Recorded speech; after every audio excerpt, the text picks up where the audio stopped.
Buenos días o buenas tardes o buenas noches, Español 2. I'm going to talk to you about some of the rules, or all the rules actually, of using double object pronouns in Spanish. And as you can see, as I've written here, it is not as bad as you think. Sounds scary, but hopefully you'll see that it really isn't. Whoops, my bad.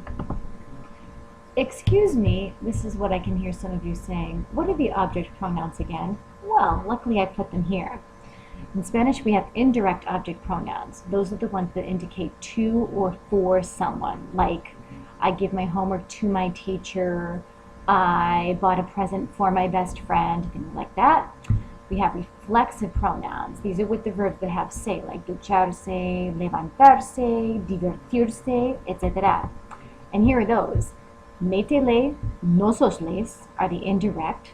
So me would mean to me or for me. Les could mean to them or for them. To you guys with the ustedes form.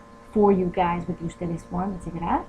And the reflexive, of course, they match whoever the subject is, because remember, reflexive verbs, the action is done to the same person.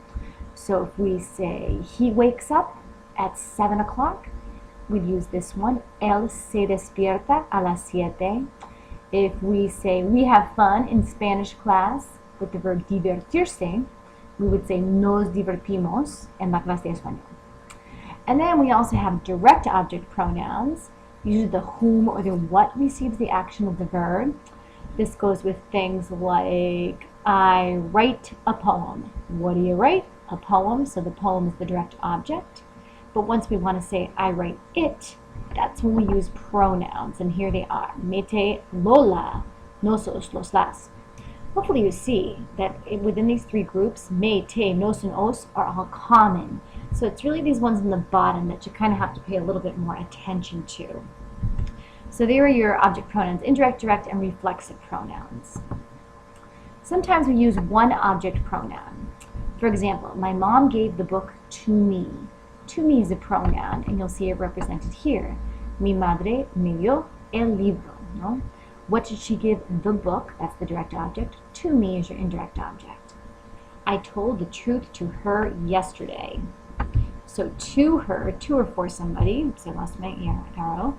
To or for somebody is an indirect object. So it says dije, I told, that's one of those awful irregular preterites.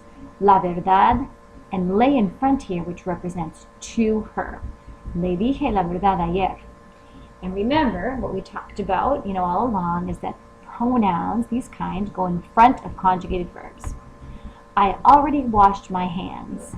So this is a reflexive one. It's a little bit harder to recognize in English because we don't say I washed myself, my own hands, or anything like that. But we know in Spanish it's lavarse. So me lavé las manos. And of course, yeah, it means already. So what did you wash? My hands. That's like saying I washed the hands on myself. I washed my own hands. That's where the name comes from. He bought a new car for us. What did he buy? A new car. So that's the stated direct object. For whom? For us. Nos compró un coche nuevo. No? And nos, of course, in front of the conjugated verb compró. Alrighty, so these sentences should look kind of familiar and not too crazy, even though I know the preterite is certainly a tricky thing. So those verbs it's good to see again. Sometimes it makes great sense to use two object pronouns. So if you kind of think of what we said in that last slide, it's my mom gave the book to me. So if we already understood we were having a conversation with somebody else, we could say my mom gave it to me. The it represents the book. And we'd end up with a sentence that looks like this. Mi madre me lo dio. We say things like this in English all the time. So think back to the previous slide again. We said I told the truth to her yesterday. So if we already had a context and we didn't have to repeat truth, we could say I told it to her yesterday. Se la dije ayer. This one, guys, what they say here is kind of special. And I'm going to talk about that on the next slide. I already washed them. So we're thinking about the sentence we said, I already washed my hands. If we already have a context and we said hands, we can replace it with them. Ya me las lavé, two pronouns in a row. And if in the last one we already had a context for car and we don't need to repeat it, he bought the car for us, We can say he bought it for us. Él nos lo compró. Okay, always in front of the conjugated verb. So these are great sentences with two object pronouns. You can't just put the order in however you want. So when two happen to be in the same sentence, this is the order. Indirect or reflexive, and then a DOP, a direct object pronoun. You're never going to have an indirect and a reflexive in the same sentence. It's one or the other, and then always the second one will be a DOP. So you could have things like me, lo, or te la. You could have nos la.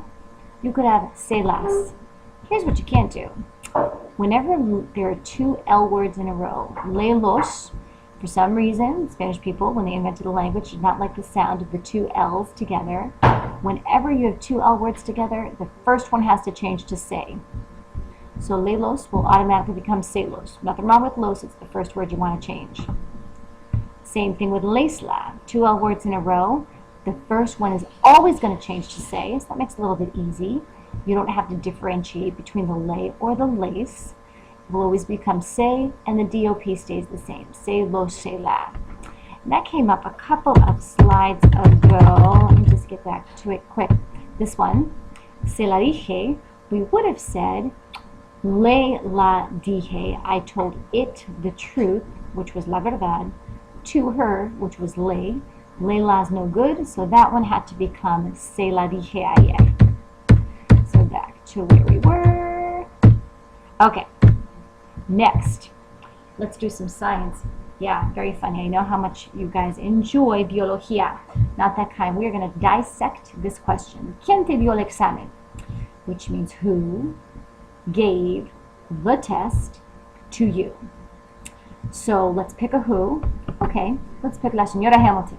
Okay, and we know the verb this Mrs. Hamilton gave would be dio. So this is stuff we already know how to do, right? When we choose a verb to match a subject. La Señora Hamilton dio. So she gave it, which is the test. The test is a DOP. What did she give? She gave the test. It's masculine and singular, so we're going to replace it with lo. And we know that when someone says who gave something to you, it always becomes to me in the answer. So we know we're going to have a lo for el examen and a me. Te and me kind of always go back and forth question to answer. Then we just have to put all this in order. La Señora Hamilton me lo dio. Double object pronoun in front of a conjugated verb. One more. ¿Vas a cepillarte los dientes? So think about what this means. I'm giving you 5 seconds, which isn't long. Are you going to brush your teeth? Cepillarte, that's a reflexive verb, so we know the te has to go with you, which is vas. So of course you're going to brush your teeth. So let's start with the stuff we know. We say sí. We know that vas changes to voy to answer, right? Sí, voy a cepillarme, because this still has to agree with the reflexive yo, right? You're doing it to yourself. And we're going to get rid of los dientes with los. Yes, I'm going to brush them. And there's the los. Put it all together. Voy a cepillármelos. Because we know that we can attach pronouns to infinitives. However, when we attach, we're going to end up putting an accent on this A. Voy a cepillármelos. Now, I know we talked about covering up melos, counting back 2 syllables. This doesn't follow that rule. Oh, my bad. Me los voy a cepillar is also an acceptable way to phrase the sentence. They can go attached to infinitives before conjugated verbs. We already know these rules. Back to the accent thing I was talking about though. So double object pronouns are attaching to an infinitive doesn't follow the same rule as attaching to commands. When an infinitive has a double object pronoun attached, the written accent is on the ending of the infinitive, the AR, the ER, or the IR. And if you think of how you pronounce the infinitives, trabajar, estudiar, comer, poner, the stress is on the AR, ER, IR, and that's why we put the written accent there. There's no new rules with commands. We know affirmative, it's attached. So if you had to write the ustedes command, write it for me. And the it is la composición. So the it will become la, and for me is of course me. You put them in the right order. It's not la me, but me la. Escríbamela. We attached me la, cover it up, count back 1, 2 syllables, put an accent on it. Negative, not attached. They're placed after the no. So if we want to say, as in the command, don't give them to them. And the them we're talking about is los dulces. So we're going to replace los dulces with los. To them is an indirect object, which would be le.